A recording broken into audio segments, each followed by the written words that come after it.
Ito sa lugar namin, ito ang sitwasyon. Umaga at gabi, wala kang makitang tao. Ayan. Mapahangin lang muna ako dito sa tapat ng bahay. Gawa ng tawag dito. Bagong kain ako para lumiit yung bilbil ko. At bukas ng umaga ako'y babiyahin na to La Union. Ayan. Ayan, lalakarin natin kasi ito tabing basketball court. Akin ang basketball. Katabi lang namin yung basketball court. Ayan.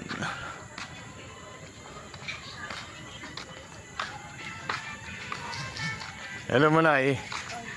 Ga-vlog ako. Vlogger ako.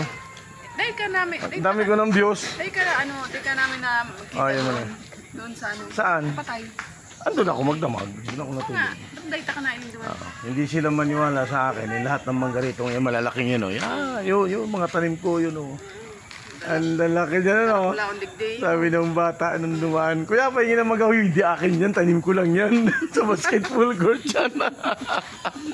Darak ko lang mangga digday. Ayan ang tindahan ni Manayo. Ayan, kompleto yan. Kulang na yan. Oo. Ayan, merong ano. Ay, si Unyo, hindi to binibenta. Mga paninderang ito.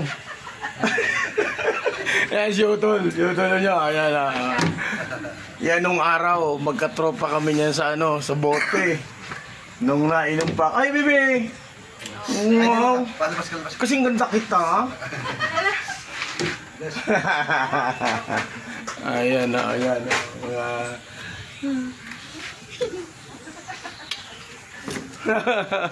Anong, ilan na ba?